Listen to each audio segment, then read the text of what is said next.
Hi everyone, I'm GREYMOND. Today I wanted to continue the topic of self-esteem in a way and talk more about is your life, and I don't mean your life as in just the OCD recovery, but your whole life as it is right now, is it really conducive to recovery?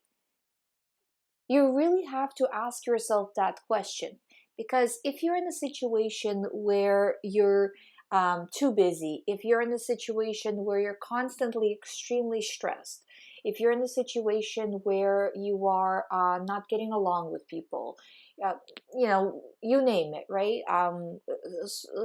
Life struggles, all those things are holding you back in terms of your recovery. There's no doubt about it that stress creates more OCD. So try to take a look at your life the way it is right now. Are you overly stressed? Are you not taking care of yourself the way you would take care of yourself if you didn't have OCD? Are you doing too much? Are you pushing yourself too far? With people who have OCD, a lot of the times they are the doers, the ones that get things done, and that's good. But you can push yourself too far. It's not necessarily a bad trait, but it's a trait that can get you into OCD, and also by the same token can get you out of it. Just like, you're proactive about doing compulsions, but then you're proactive about not doing compulsions, right? So you can use the same mechanism to help you get out of it. But you do have to create an environment of peace, create an environment of calm. And again, there's sometimes situations in life that are outside of our control. Sometimes work piles up, sometimes stress happens, sometimes people behave in ways that are stressing, that stressed you out, right? So that's I mean, there's nothing you can do with that. But if you look at your life objectively, I'm sure there's something that you can cut out to create more room for OCD recovery. You know, doing something for yourself every single day, and not just saying it but never doing it, but actually making it, putting it in your schedule and making it a priority that today I'm going to do this for myself, and you stick to it. And then tomorrow, same thing. Are you getting enough sleep? Are you resting enough generally throughout the day?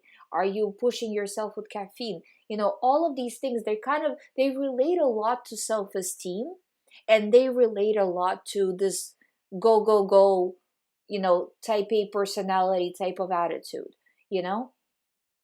So it's kind of the two things combined can create a problem. Also, people with OCD a lot of the times try to do things perfectly, which takes longer, which is more tedious, and it stresses them out, makes them tired. All those kinds of things, right?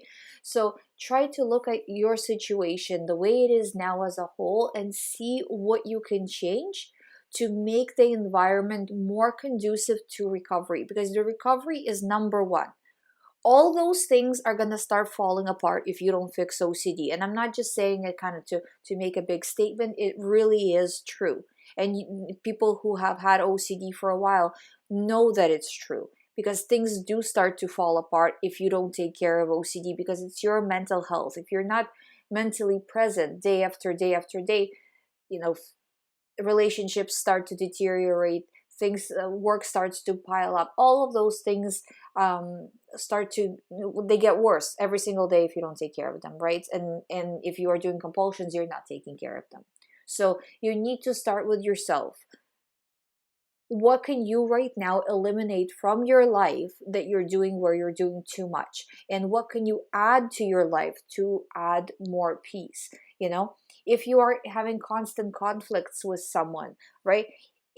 Is there a way to do that less? Maybe sometimes the answer lies to not spend as much time with the person. Sometimes it lies in having a good conversation, and figuring things out.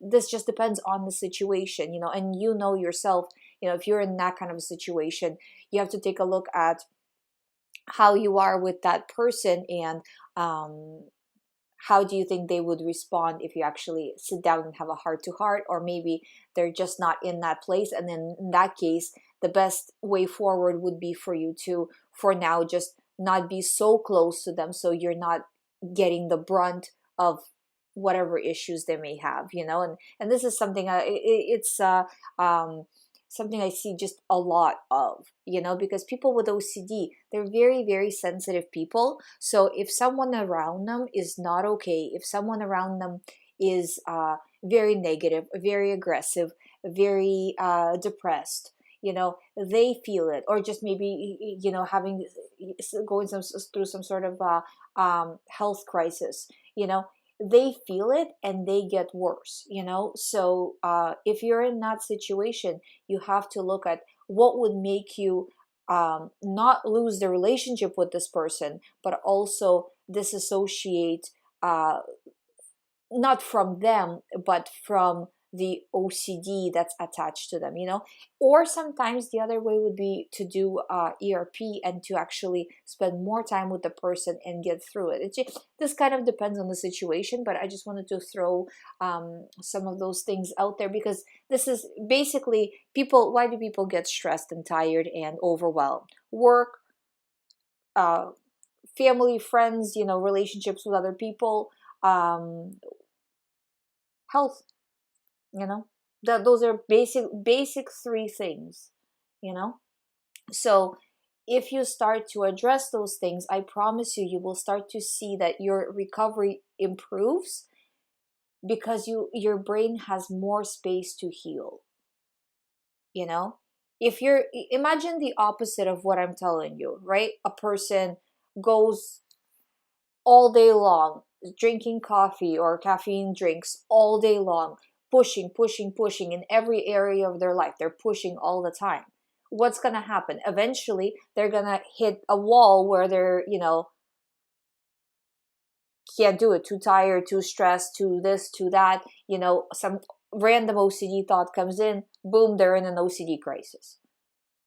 Or they're not getting better because they can't really focus on OCD because they're doing so much, and OCD is just like an afterthought.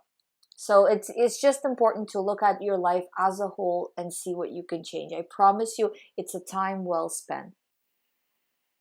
And always remember that you are worth the effort, because I think that a lot of these things kind of start out with OCD telling you you're not good enough, feeling ashamed, feeling guilty about the thoughts, about the fact that you have OCD. Those are very, very common things I hear all the time in sessions.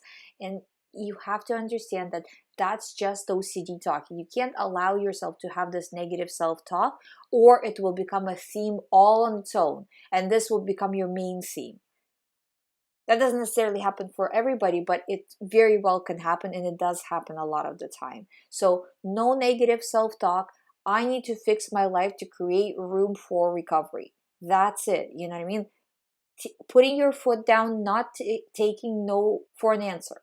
That's the process. That's how you get from point A to point B, from where you are right now to full recovery. I hope you find my videos helpful. Thank you so much for listening.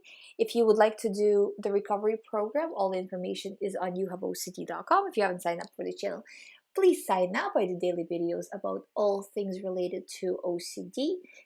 I will see you tomorrow.